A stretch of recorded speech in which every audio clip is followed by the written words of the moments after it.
ಇಂದು ಬಾಗಲಕೋಟೆ ಜಿಲ್ಲೆ ಜಮಖಂಡಿ ತಾಲೂಕಿನ ಕಲ್ಲಹಳ್ಳಿ ಗ್ರಾಮದಲ್ಲಿ ಶ್ರೀ ಎನ್ವಿ ದೊಡ್ಡಮನಿ ವಕೀಲರು ಮೆಮೋರಿಯಲ್ ಟ್ರಸ್ಟ್ ಜಮಖಂಡಿ ಹಾಗೂ ಎಚ್ ಮರಿಯಪ್ಪ ವಕೀಲರು ಚಾರಿಟೇಬಲ್ ಟ್ರಸ್ಟ್ ಸಿಂಧನೂರ ಇವರ ಸಂಯುಕ್ತ ಆಶ್ರಯದಲ್ಲಿ ದಿವಂಗತ ಶ್ರೀ ಎನ್ವಿ ದೊಡ್ಡಮನಿ ವಕೀಲರ ಜಮಖಂಡಿ ಇವರ 24ನೆಯ ಪುಣ್ಯ ಸ್ಮರಣೆ ಅಂಗವಾಗಿ ಕಲ್ಲಹಳ್ಳಿಯ ಸರ್ಕಾರಿ ಶಾಲೆಯಲ್ಲಿ 10ನೇ ತರಗತಿಯ ವಿದ್ಯಾರ್ಥಿಗಳಿಗೆ ವಿಜ್ಞಾನ, ಗಣಿತ ಮತ್ತು ಇಂಗ್ಲಿಷ್ ಪಠ್ಯ ಪುಸ್ತಕಗಳ ಉಪಕರಣ ಮತ್ತು ನೋಟ್ಬುಕ್ ವಿತರಣೆ ಕಾರ್ಯಕ್ರಮವನ್ನು ಮಾಡಲಾಯಿತು. ಈ ಸಂದರ್ಭದಲ್ಲಿ ದೊಡ್ಡಮನಿಯ ನ್ಯಾಯವಾದಿಗಳು ವಕೀಲರಾದ ಎಚ್ ಮರಿಯಪ್ಪ, ಪ್ರದೀಪ ಹಂಚಿನಾಳ್, ನಿವೃತ್ತ ಯೋಧರಾದ ಮಲ್ಲಪ್ಪ ಬಂಡಿಗನಿ, ವೆಂಕಪ್ಪ ನ್ಯಾಮಗೌಡ್ ಮತ್ತು ಎಸ್ಡಿಎಂಸಿಯ ಸದಸ್ಯರು, ಶಾಲೆಯ ಗುರುಗಳು, ಗ್ರಾಮದ ಯುವಕರು, ಶಾಲಾ ಮಕ್ಕಳು ಉಪಸ್ಥಿತರಿದ್ದರು. ವರದಿ ಮಾರುತಿ ಕುರುಳಿ, ಜನತಾ ವಾಹಿನಿ, ಕರ್ನಾಟಕ. ಗುರುಗಳು ಪರಿಚಯಿಸುವ ಮೂಲಕ ಅವರನ್ನ ಪರಿಚಯ ಮಾಡಿಕೊಡಬೇಕು ಅಂತ ಹೇಳಿ ಕೇಳ್ಕೊಳ್ತಾರೆ.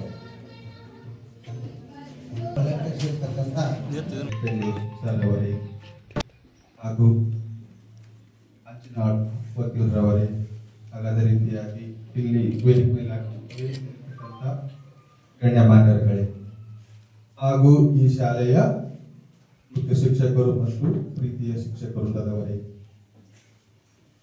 ಈ ದಿನ ನಾವು ಇಲ್ಲಿ ನೆರೆದಿರುವುದು ನಮ್ಮ ಸರಳ ಸಜ್ಜನಿಕೆಯ ವ್ಯಕ್ತಿ, ದಕ್ಷ, ಪ್ರಾಮಾಣಿಕ ಹಾಗೂ ಸಾಮಾಜಿಕ ನ್ಯಾಯ ಕೊಡ್ತಕ್ಕಂಥ ಒಬ್ಬ ನ್ಯಾಯಾಧೀಶರ ತಂದೆಯ ಪುಣ್ಯಸ್ಮರಣೆಯ 25ನೇ ವರ್ಷದ ಪುಣ್ಯಸ್ಮರಣೆಯ ಅಂಗವಾಗಿ ನಾವು ಈ ಒಂದು ಕಾರ್ಯಕ್ರಮವನ್ನು ಹಮ್ಮಿಕೊಂಡಿದ್ದೇವೆ. ನನ್ನ ಪ್ರೀತಿಯ ವಿದ್ಯಾರ್ಥಿಗಳೇ ಹಾಗೂ ಸಹೋದರಿಯರೇ, ನಮ್ಮದು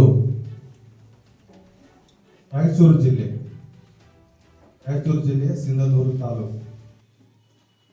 ಆ ತಾಲೂಕಿನ ನ್ಯಾಯಾಧೀಶರಾಗಿ, ಜೆಎಂಸಿ ಕೋರ್ಟಿನ ನ್ಯಾಯಾಧೀಶರಾಗಿ ಶ್ರೀ ಎನ್ ದೊಡ್ಡಮನಿ ಸಾಹೇಬರು ಅಲ್ಲಿಗೆ ವರ್ಗಾವಣೆಗೊಂಡು ಬಂದಿದ್ದರು. ಅವರ ಒಂದು ಸರಳತೆ, ನಡೆ ನುಡಿ, ಅವರ ಒಂದು ಕಾರ್ಯವೈಖರಿ ಕಂಡು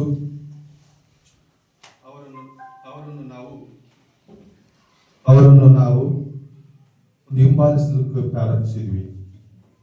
ಅವರ ಹೆಸರಿನಲ್ಲಿ ಇವತ್ತು ನಮ್ಮ ರಾಯಚೂರು ಜಿಲ್ಲೆಯ ಸಿಂಧನೂರು ತಾಲೂಕು ಹಾಗೂ ಮಸ್ಕಿಯಲ್ಲಿ ಅಭಿಮಾನಿಗಳ ಬಳಗವೇ ಇದೆ.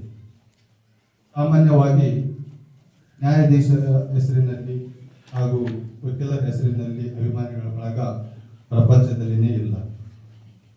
ಅಂಥದ್ರಲ್ಲಿ ನ್ಯಾಯಾಧೀಶರುಗಳು ತಮ್ಮದೇ ಆದಂಥ 4 ಗೋಡೆಗಳ ಮಧ್ಯೆ ಕರ್ತವ್ಯ ನಿರ್ವಹಿಸುತ್ತಾರೆ.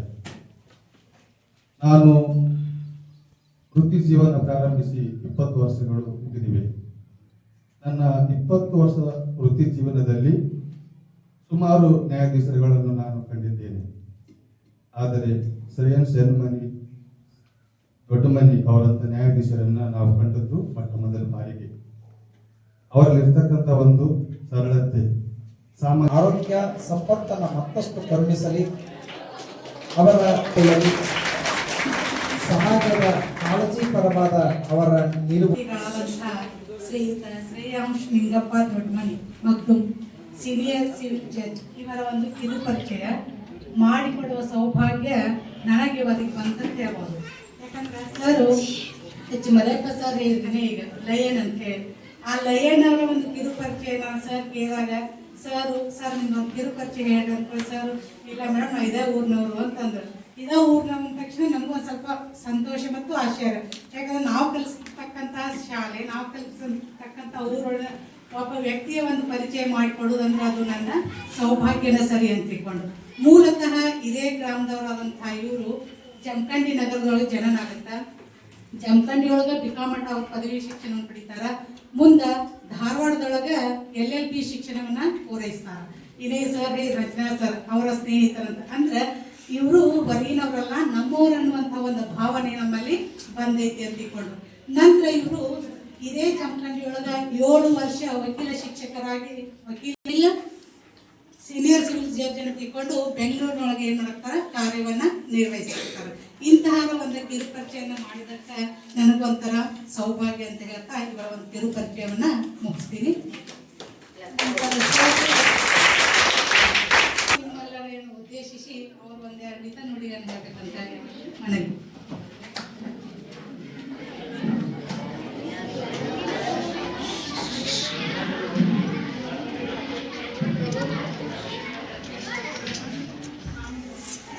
ಇವತ್ತಿನ ಈ ಕಾರ್ಯಕ್ರಮದ ವೇದಿಕೆ ಮೇಲಿರುವಂಥ ಎಲ್ಲ ಗಣ್ಯಮಾನ್ಯರೇ ಹಾಗೂ ಎಲ್ಲ ಕಾರ್ಯಕ್ರಮ ಮಾಡಬೇಕು ಅಂತೇಳಿ ಅನ್ಕೊಳ್ತಾ ಇದ್ವಿ.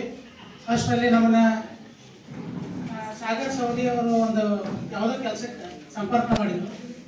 ಇಂಥ ಹೈಸ್ಕೂಲಿಗೆ ಒಂದು ಏನೋ ಕೆಲಸ ಮಾಡಬೇಕಾಗಿದೆ ಅಂತೇಳಿ. ಆ ಕಾರಣಕ್ಕಾಗಿ ನಾವು ಇಲ್ಲಿ ಸಾಗರ್ ಸೌದಿ ಅಂತ ನಾವು ಇಲ್ಲಿ ಈ ಸಾಲಿಗೆ ಬಂದ್ವಿ. ನಾವು ಮೊದಲ ಹೋದ ವರ್ಷ ಅನ್ಕೊಂಡಿದ್ವಿ. ನಾ ಪ್ರದೀಪ್ ಅಂಶಾಳ ಅವ್ರ ಜೊತೆ ಮಾತಾಡಿದ್ದೆ. ನಮ್ಮ ಊರೊಳಗೆ ಒಂದು ಶಾಲೆ ಇದೆ, ಹೈಸ್ಕೂಲ್ ಐತೆ ಅಂತ ಗೊತ್ತಿರಲಿಲ್ಲ ನನಗೆ. ಶಾಲೆ ಇದೆ ಅಂತ ಮಾತ್ರ ಗೊತ್ತಿತ್ತು. ಆ ಶಾಲೆಗೆ ಏನಾದರೂ ಮಾಡಬೇಕು ಅಂತೇಳಿ ಅನ್ಕೊಳ್ತಾ ಇದ್ವಿ. ಅಷ್ಟರಲ್ಲಿ ಸಾಗರ ಅವರಿಂದ ನಾವು ಈ ಶಾಲೆಗೆ ಒಂದು ಏನಾದರೂ ಮಾಡಬೇಕು ಅಂತೇಳಿ ಬಂದ್ವಿ. ಆದರೆ ನಾವೀಗ SSLC ಯಾಕೆ ಆಯ್ಕೆ ಮಾಡ್ಕೊಂಡಿವಿ ಅಂತಂದ್ರೆ ಇದು ಟರ್ನಿಂಗ್ ಪಾಯಿಂಟ್. SSLC ಅನ್ನೋದು ಈ SSLC ಮುಗಿದ ನಂತರ ನೀವು ಏನ ಸಬ್ಜೆಕ್ಟ್ ಆಯ್ಕೆ ಮಾಡ್ಕೊಳ್ತೀರಲ್ಲ ಅದರ ಮೇಲೆ ನಿಮ್ಮ ಭವಿಷ್ಯ ನಿರ್ಧಾರ ಆಗ್ತದೆ. ನೀವು ಡಾಕ್ಟರ್ ಆಗಬೇಕು ಅಂತೇಳಿ ಅನ್ಕೊಂಡವರು SSLC ಆದ ನಂತರ ಆರ್ಟ್ಸ್ ಚಾಯ್ಸ್ ಮಾಡ್ಕೊಂಡಿರ್ತಾರೆ, ಮುಂದೆ ಡಾಕ್ಟರ್ ಆಗಕ್ಕಾಗಿಲ್ಲ.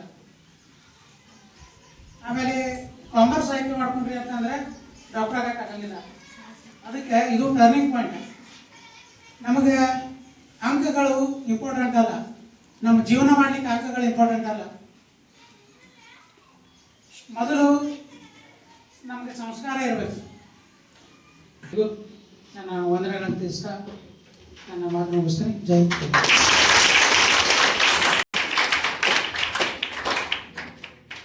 ಜನ್ಮ ಕೊಟ್ಟ ಭೂಮಿ ಮತ್ತು ಜನ್ಮ ಕೊಟ್ಟ ತಾಯಿ ಸ್ವರ್ಗಕ್ಕಿಂತ ಮಿತಿ. ನಿಜವಾದ ಹೀರೋಗಳು ಅಂದರೆ ಇವರೇ. ನಾವು ಚಲನಚಿತ್ರದಲ್ಲಿ ನೋಡುವ ಹೀರೋಗಳು ನಟನೆಯ ಹೀರೋಗಳು. ನಮ್ಮೂರಿನ ಈ ಮಣ್ಣಿನಲ್ಲಿ ಇರ್ತಕ್ಕಂಥ ಇವರು ನಮಗಿವತ್ತು ಆದರ್ಶಪ್ರಾಯರಾಗಿದ್ದಾರೆ. ಇವರ ನಡೆದು ಹೋದ ದಾರಿಗಳನ್ನು ನಾವು ಕೂಡ ಬಳಸಿಕೊಂಡು ಇವರ ಪ್ರೇಮಿಗಳಿಗೆ ಹಾಗೂ ಆತ್ಮೀಯ ಹಂಚನಾಳ್ ಗುರುಗಳಿಗೆ ಹಾಗೂ ಮುದೋಳ್ ಗುರುಗಳಿಗೆ ನಾನು ವಂದನೆಗಳನ್ನ ಸಲ್ಲಿಸ್ತಾ ಇದ್ದೇನೆ. ಅದೇ ಮಾತಾಡ್ತೇನೆ ನಿಮ್ ಜೊತೆ. ಯಾಕಂದ್ರೆ ನಾನು ಸರ್ಕಾರಿ ಶಾಲೆಯಲ್ಲಿ ಕಲಿತು ನೀವು ಹಿಂಗೆ ಹೆಂಗ್ ಗೊತ್ತಿರ ನಂದು ನನಗೆ ನೆನಪಾಗುತ್ತೆ ಅಷ್ಟೇ, ಮತ್ತೇನಾಗುತ್ತೆ. ಎಲ್ಲರೂ 10ನೇ ತೇದಿ ಎಷ್ಟರು ಹೇಳ್ತಾರ ಮಾರಾಯ ಸಾಕಾಗ 10ನೇ ತೇದಿ ನನಗೆ ಗೊತ್ತಿಲ್ಲ ಹಿಂಗ ಅನಿಸ್ತಿತ್ತಲ್ಲ. ಈ ನೆನಪು ನನಗಾಗ್ತೈತಿ. ಆದ್ರೆ ಈಗ ಕೇಳ್ಬೇಕಂದ್ರೆ ಕುಂಡ್ರಾಕ್ ಜಾಗ ಕೊಡಂಗಿಲ್ಲ. ಅದರ ತೀವ್ರತೆ ಅದು ಮುಗಿದ ಮೇಲೆ ಅರ್ಥಕ್ಕೆ ಹೊರತಾಗೆ ಅದಿದ್ದಾಗ ಅದು ಅನ್ಸುದಿಲ್ಲ. ತಂದೆ ತಾಯಿ ಇದ್ದಾಗ ಅದಕ್ಕೆ ಮೌಲ್ಯ ಗೊತ್ತಾಗೋದಿಲ್ಲ, ಅದನ್ನ ಕಳ್ಕೊಂಡ್ರೆ ಗೊತ್ತಾಗತ್ತೆ ಯಾವ ರೀತಿ ಆ ಪ್ರೇಮ ಇರ್ತದೋ. ಈ 10ನೇ ತರಗತಿನೂ ಹಂಗ. ಮತ್ತೆ ಯಾವ ಧ್ವಜಗಳು ಯಾವಾಗ ಕೆಟ್ಟೋಗಿರ್ತಾವ, ಕೆಲವೊಮ್ಮೆ ಅವನ್ನ ಪೂರೈಸುವಂತ ಕೆಲಸಗಳನ್ನಾಗಲಿ ಸಣ್ಣ ಪುಟ್ಟ ನಮ್ಮ ಕೈಲಾದಷ್ಟು ಮಟ್ಟಿಗೆ ನಾವು ಮಾಡಿದ್ದೇವೆ.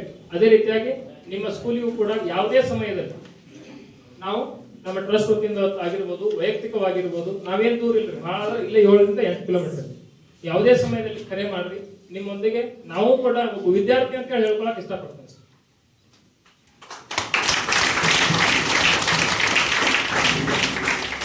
ಇಲ್ಲಿ ಕರೆಯಿಸಿ ನಮ್ಮ ಈ ಒಂದು ಕಾರ್ಯಕ್ರಮಕ್ಕೆ ಅನುವು ಮಾಡಿಕೊಟ್ರಿ. ಇದರಿಂದ ನಿಮಗೂ ದಾರಿ ದೀಪ ಆಗತ್ತೆ ಅಂತ ಹೇಳಿ ನನ್ನ ಅನಿಸಿಕೆ.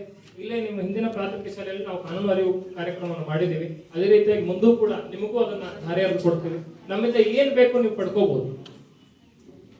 ಅಷ್ಟೇ ಹೇಳ್ತಾ ನನಗೆ ಇಲ್ಲಿ ಅವಕಾಶ ಮಾಡಿಕೊಟ್ಟಂತ ಸಕಲರಿಗೂ ಸರ್ವರಿಗೂ ನನ್ನ ಹೃದಯಪೂರ್ವಕ ವಂದನೆಗಳನ್ನು ಹೇಳ್ತಾ ನನ್ನ 2 ಮಾತಿಗೆ ವಿರಾಮ ನೀಡ್ತೇನೆ. ಪಾದಕಮಲಗಳಿಗೆ ನಮಸ್ಕರಿಸುತ್ತಾ ವೇದಿಕೆ ಮೇಲೆ ಆಶೀರ್ವಾದ ಎಲ್ಲ ಹಿರಿಯರಿಗೂ ನಮಸ್ಕಾರಗಳು ಹೇಳುತ್ತಾ ಹಾಗೂ ಮುದ್ದು ವಿದ್ಯಾರ್ಥಿಗಳಿಗೆ ನಮಸ್ಕಾರಗಳು. ನಾನು ನಿಮ್ಮ ಬಗ್ಗೆ ಏನು ಹೇಳೋದಿಲ್ಲ, ಯಾಕಂದ್ರೆ ಅವರೆಲ್ಲ ಹೇಳಿದ್ದಾರೆ. ನನಗೆ ಮತ್ತು ಮಾತಾಡಲಿಕ್ಕೆ ಅಷ್ಟೊಂದು ಅದೇ ವಾಕ್ಯಗಳು ಬರುವುದಿಲ್ಲ. ನಾನು ಏನು ಹೇಳಕ್ಕೆ ಇಚ್ಛೆ ಪಡ್ತೀನಿ ಅಂತಂದ್ರೆ, ನಾವೆಲ್ಲರೂ ಇದೇ ಊರಿನವರು ಇದ್ದೀವಿ. ಯಾರು ಊರಲ್ಲಿ ನಾವು ಮನೆಗಳಿದ್ದೇವೆ ಅನ್ನುವಂಥ ಬಾಲಕರು ಮತ್ತು ವಿದ್ಯಾರ್ಥಿಗಳು ಒಂದ್ಸರಿ ಕೈಯನ್ನ ಮೇಲೆತ್ತಬೇಕು. ನಾವು ಊರೊಳಗೆ ಇದ್ದೀವಿ, ದೊಡ್ಡದಲ್ಲಿಲ್ಲ ಅನ್ನೋರು, ಊರೊಳಗೆ ಇದ್ದೀವಿ ಅನ್ನೋರು.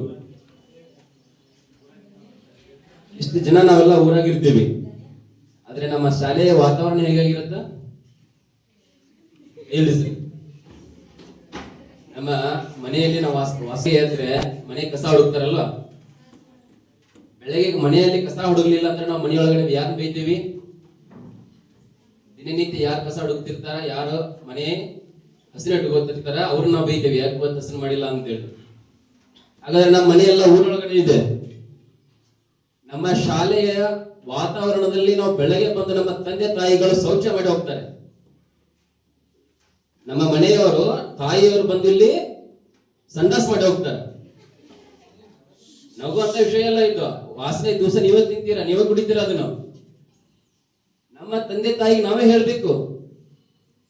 ಯಾಕಂದ್ರೆ ನಾ ಯಾಕೆ ಕೈ ಎತ್ತಕ್ ಹೇಳಿದೆ ಅಂತಂದ್ರೆ, ಊರೊಳಗಿರುವಂತ ಮನೆಯ ನಮ್ಮ ತಂದೆ ತಾಯಿಗಳೇ, ನಮ್ಮ ತಾಯಿಗಳಲ್ಲಿ ಬರ್ತಾರೆ. ಅದಕ್ಕೆ ಈ ವಿಷಯ ಯಾಕೆ ಹೇಳಕ್ ಬಂತಂದ್ರೆ, ನಾವು ಆ ಗೇಟ್ ಮಾಡ್ಬೇಕು ಅಂತ ಒಂದು ವಿಚಾರ ಮಾಡಿದಾಗ ಫಸ್ಟ್ ನಾನು ಯಾರಿಗೆ ಫೋನ್ ಮಾಡಿದೆ ಅಂದ್ರೆ, ಜೊತೆಗೆ ಇದೇ ದಿನ ವೇದಿಕೆ ಮೇಲೆ ಇದಕ್ಕೆ ದಾನಿಗಳಾಗಿರ್ತಕ್ಕಂತಹ ಭಗವಂತನಲ್ಲಿ ಕೇಳ್ಕೊಂಡಿದ್ದೀವಿ. ಹಾಗೆ ಫಲಾನುಭವಿಗಳಿಗೆ ತಲುಪಿಸುವ ನಿಟ್ಟಿನಲ್ಲಿ ಬಹಳ ಮಹತ್ವದ ಕಾರ್ಯವನ್ನ ಮಾನ್ಯ SN ದೊಡ್ಡಮನಿ ನ್ಯಾಯಾಧೀಶರು ಹಾಗೂ doctor H Mariyappa Adigebal charitable trust Sindhanur ಅಧ್ಯಕ್ಷರು ಕೂಡ ಮಾಡಿದ್ದಾರೆ. ಅವರಿಗೆ ನಾವು ತುಂಬು ಹೃದಯದ ಧನ್ಯವಾದಗಳನ್ನು ಸರ್ಕಾರಿ ಪ್ರೌಢಶಾಲೆ ಕಲಹಳ್ಳಿಯ ಮುಖ್ಯೋಪಾಧ್ಯಾಯರು, ಶಿಕ್ಷಕ ವೃಂದ, STM ಪರವಾಗಿ ಮತ್ತೊಮ್ಮೆ ಧನ್ಯವಾದಗಳನ್ನು ಸಲ್ಲಿಸ್ತೀವಿ.